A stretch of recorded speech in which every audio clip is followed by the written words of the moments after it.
яг хоо энэ хуулийн төслийг хилцхийг бол одоо ингээд зарчмын хувьд дэмжиж байна. Бас энэ ерөн мөрөдөө тоглоомын асуудал нэлээд одоо асуудал үүсэж байгаа. Сөрөг үр дагаврууд их авчирж байгаа. Гэхдээ бидэд бас энэ олон нийтэд зөв мэдээлэл өгмөр. Энэ нөгөө спорт беттинг гэхээс илүүтэйгээр спорт беттинг хууль бус сайт ажилуулдаг нөхдүүд дамжуулж линк барьшуулах замаар цахим казинод оруулж тоглоулаад байгаа байхгүй. Ерөөсөө л тэр. Тэгэхээр өнөөдөр энэ 500 сая доллар гадагшаа гарсан гэдэг байгаа боловч 60 орчим сая нь бол спорт беттэй холбоотой. 430 сая доллар нь бол цахим казинод орсон гэдэг сураг багтдаг. Тэгэхээр энэ хуулиар энэ сөрөг үр дагавартай зүйлүүдийг цахим мөрөдөө тоглоомын асуудлыг бүрэн хориглолоо гэж хэлж байгаа. Шийдэх болцоотой эсхийг одоо хуулийн төслөөс санаачилж байгаа хүмүүс маань хэлээч. За энэ хуулийг батлаад өглөө гэж бодоход энэ сөрөг үр дагавар яг 100% зогсох уу? 100% зогсохгүй бол одоо дараа нь ямар хэн хариуцлагыг хүлээх вэ гэдэг зүйлийг бас нэг тодорхой хэлж өгөөч. Энэ BFN ч гэдэг юм уу IPI-гийн өөрчлөлт ороод ирдэг. За бүгд олон улсын банкны карт аваад улам гадагшаа мөнгө ч урсгах юм шиг үстэй. Ийм зүйлүүд дээр одоо яг энэ хууль бүрэн хаалт болж чадах уу? Энийг одоо бас нэг тодорхой хэлж өгөөч. Харин бусдаар тэр яг энэ эйжентээр ажиллаж байгаа хүмүүсүүд буюу зуучлах, хувцсны дугаараа ашиглуулах, дансны дугаараа ашиглуулах энэ зүйлүүд дээр хариуцлагын асуудлыг оруулж ирж байгааг бол одоо дэмжиж байна. Учир сайд ч гэсэн энийг бол одоо бас байнга ярьж байгаа, бас зөв баха гэж бодож байгаа. Энийг бол дэмжиж байгаа гэдэг зүйлийг хэлмээр байна. За хоёрдугаарт тэр яг зүгээр спортын эдийн засаг гэж байдаг. Сая Бямцогт гишүүн бас спортын асуудал ярьж байна. Тэгээ өнөөдөр бас Монголч гэсэн бас олон төрлөөр энэ спортыг зөв хөгжүүлэх болцоо байна. Тэгэхээр энэ хуулийн одоо зөвшөөрлийн хуулийг баталсан тохиолдолд энэ бооцоод морин уралдааны асуудал зөвшөөрөгдөх үү эсвэл зөвшөөрөгдөхгүй гэж үзэж байгаа юм. Зарим залуучууд ч хөрөнгө оруулалтаа гаргаад морин тойруулга бариад идэг. Бид эдийн зөрүүлээд хөрөнгө оруулалтыг энэ байхгүй болгох хууль баталж байгаа юм шиг үстэй. Энэ одоо яг хууль санаачлагч бас хариулж өгөөч. Бооцоод морин уралдааныг зохион байгуулж болох уу? За эсвэл өнөхөр хоригдж байгаа бол одоо энэ хуулийн үйлчлэлд хамгийн их одоо төрүүлж өртөх нь одоо манай уяачд л бол таарч байна л да. Одоо бооцоод авиж явах уралддаг бүгд л одоо янз бүрийн байдлаар хуулийн тийм байгал шалгадаад явах үедээ гэдэг ийм боломжтой байх юм. За тэгээд энэ нэг эйжент гэдэг 100 гаруй хүмүүс байдаг гэдээ одоо сая учрал сайтаа бас танилцуулгад явж байна. Энэ эйжентүүд ерөнхийдөө явсаар хагаад 2 3 хүн дээр очиж гин гэсэн. 2 3 хуулийн этгээд дээр. Энэ хуулийн этгээдийн одоо эцсийн өмчлөгч нь ямар хүмүүс байт юм бэ? Энийг зарлж болохгүй юу? Ямар хүмүүс энэ үйл ажиллагааны яг ард нь бат ингэ зогсчоод ийм зүйлүүдийг хийгээд байт юм бэ? Тэгэхээр энэ эцсийн өмчлөгчүүдийг учрал сайтаа энийг хэлж болох байдаг бол бас хэлээд өгөөч гэдэг зүйлийг бас хэлмээр байгаа. За тэгээд энэ хонжуурч цуглааны асуудлыг уг нь бас цэгцлийгээд за энэ спорт бооцоод тааврын асуудлыг цэгцлийгээд миний бие уг нь хуулийн төсөл бол боловсруулж байгаа юм а бооцоод морин уралдаа.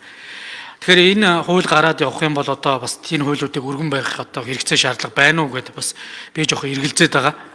Тэгэхээр ерөн зүгээр энэ хуулийг гарсны одоо дагуу спорт бетийг одоо хоригдж байгаа гэж ойлгож болох уу? Бооцоод морин уралдааныг одоо явуулж болохгүй гэж одоо бас ойлгож байна. Энэ бас зөв үү гэдэг зүйл дээр бас нэг хариултуудыг бас та хэлээд өгөөч ээ. Тэгээд яг хөө зүгээр аливаа зүйлийг хориглоод явж болно. Энийгээ бас бүрэн шийдэх болцоо бол ингэ явж болж байна. Бас дэмжиж байна. Харин боломжгүй энэ тохиолдолд үгэн зөв зохицуултыг хийгээд илүү их хяналттай болох болцоо байгаагүй юу? Энэ дээр одоо ямар байр суурь байгаа. Тэгээд заримдаа ч яг энэ асуудлыг уг нь хууль зүйн дотоод хэргийн яам нь илүү аваа явж ирсэн ч үе би өмнөх парламент дээр бас хуулийн төсөл өргөн баригдаад хилцэж чадаагүй бутсан. Тэгээд тодорхой тохиолдолд тэгэхээр ийм юм байна. Энэ хуулиар бол одоо байгаа зохицуулттай асуудлыг нэмж одоо зохицуултыг сайжруулах гэдэг зүйл биш. Учраас асууж байна. Огт зохицуултгүй байгаа одоо хууль бус гэж тодорхойлоод бас хэцүү. Хуулийн ямар ч зохицуулт байхгүй. Гэхдээ энд асар их одоо эдийн засаг хэрэгж байна, мөнгө хэрэгдэг болсон байна. Жилдээ чинь 500 сая доллар гэхээр 1.7 их 80 буюу бүтэн одоо манай 1.4 сая хүүхдүүдийн маань мөнгийг жил бүр өгдөг төсвийн энэ мөнгө тэнцэх хэмжээний хөрөнгө жил бүр доллар болоод гадагшлаад яваад байгаа. Ямар ч татвар байхгүй, ямар ч бүртгэл байхгүй. Бүр нүдэн дээр ийм том урсгал бий болжээ. За тийм учраас ямар ч байсан энэ өөрөө цаана одоо тэр 1xbet гээд энэ платформ уг нь бол спортын бооцоо тоглоомын сайт гэж өөрсдөө ярьдаг гэсэн. За гэтэл ороод үзэхээр энэ ерөөсөө казино байгаа байхгүй. За ингээд манай дотоодын одоо зарим зөвшөөрөл авсан одоо ийм сайт, ийм платформуудыг ашиглаад тэрүүгээр дамжуулаад ингээд маш том одоо сүлжээ үүсгэсэн. Энэ асар том ийм одоо далд эдийн засаг иргэдэг болчихжээ. За энийг ямар ч байсан одоо хуулиар маш тодорхой энэ одоо зохицуултгүй юм салбар шүү.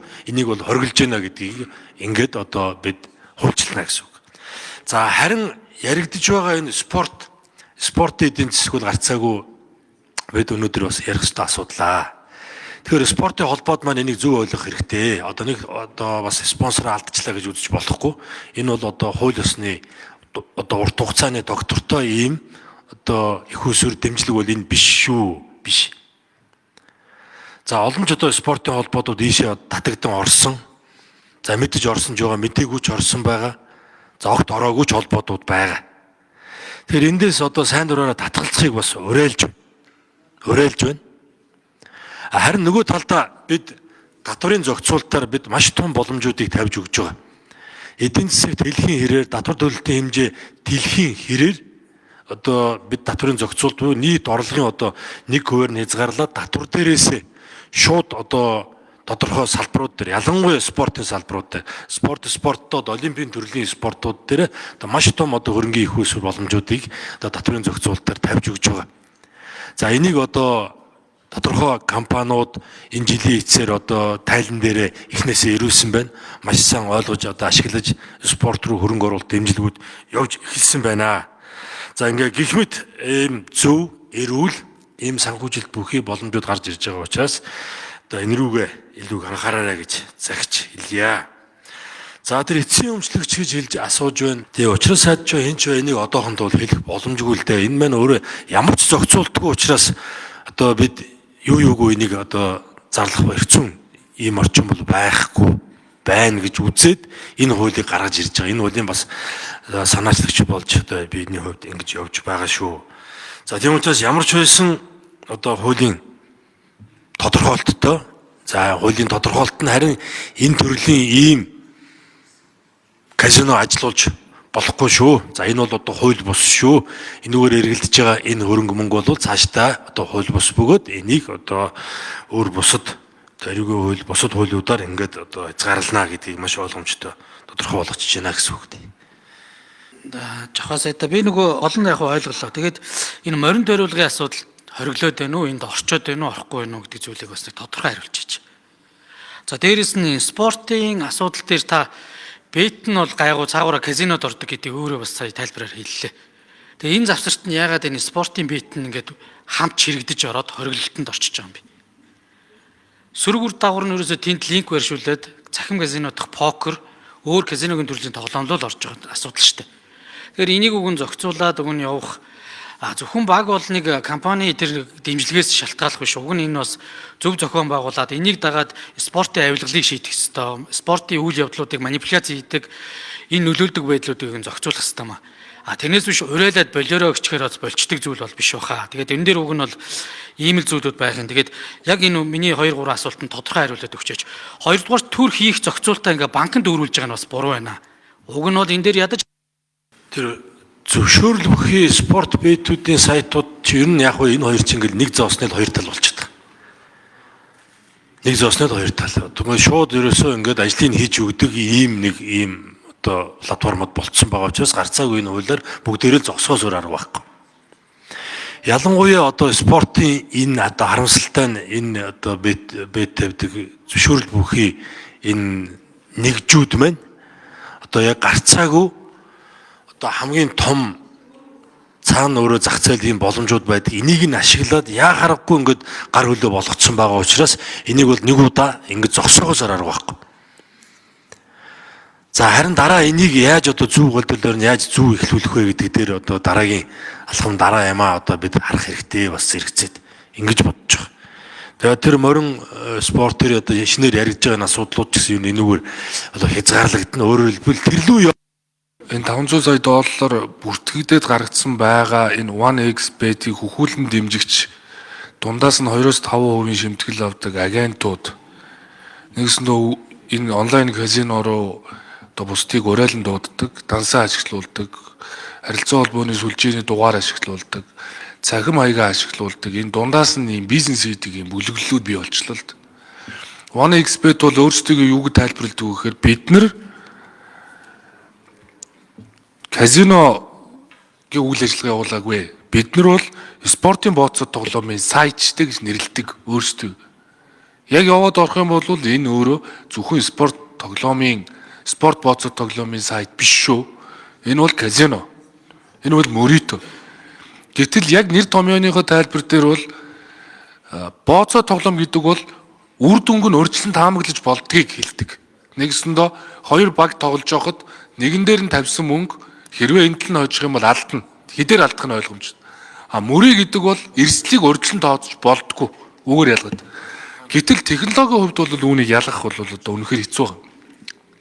Тэгэхээр бид хэрвээ энийг үлдээвэл бооцоо тоглоомыг хэрвээ үлдээчвэл энэ мөрийтэй тоглоомын хэв шинжтэй үйл ажиллагаа явуулж байгаа байгууллагууд ч өөрсдөө бид нар бооцоо тоглоомын үйл ажиллагаа явуулж байгаа. Бид нар мөрий биш штэ гэж хэлнэ. Технологи хувьд ялах болцоо байхгүй, эргэцүү хувьд ч энийг ялах болцоо байхгүй. Тэгэхээр эхний төвшөнд бооцоо тоглоомыг ч тэр төлбөр тааврыг ч тэр цахим мөрийтэй тоглоомыг ч тэр бүхэлд нь хориглоод шийдвэр гаргах хэрэгтэй. Ингэж арга хэмжээнүүд авсны дараа тэр Монгол банкн дээр байгаа санхүүгийн мэдээллийн албан дээр гарч байгаа урсгал дээр нь чинь хууль зүйн яам, хуулийн хэлтийн банкуд ажилтсан шүү дээ. Тэн дээр нь одоо хязгаарлах, царцаах, хууль зөрчсөн үйл ажиллагаанд одоо оролцож байгаа мөнгө төгрөг гадагшаа урсцсан байвал хязгаарлаж иргэдтэй учрж болшгүй хохирлоос урьдчилан сэргийлэх арга хэмжээнүүдийг авах зайлшгүй юм шаардлага бол үүсдэг. Тийм учраас бүхэлд нь хоригдъя гэдэг юм шийдвэр гаргасан. Зүгээр сайн зориг гишүүн болон бусад гишүүдийн ярьж байгаа хуулиуд хэрвээ гараад үнэхээр тавигдах шаардлага, стандарт тэр урьдчилан сэргийлэх ажлуудыг наривчлан хуульчлаад явбал цаг ирэхэд бол яг гоо ийм хууль зөвхөн спорт төлбөр таавар дээр ч юм уу, бооцоо тоглоом дээр ч юм уу гаргаж явахыг үүсэхгүй. Өнөөдөр бол энэ цаг нь биш. Бид нар ажлын хэсэг байгуулад арга хэмжээ авах гэсээр байтал 2 сарын хугацаанд $87 сая гарчлаа шүү дээ. 2 сарын хугацаанд шүү дээ. Нэгээс өнөөдрийг хүртэл. Тийм учраас хурдан арга хэмжээ аваад энэ төрийн байгууллагуудыг одоо шахаж шаардаж та бүхэн одоо ард иргэдэд хамгаалаа гэдэг ийм шаардлага тавихаас өөр одоо гарц суул засгийн газарт байгаагүй гэдгийг хэлье.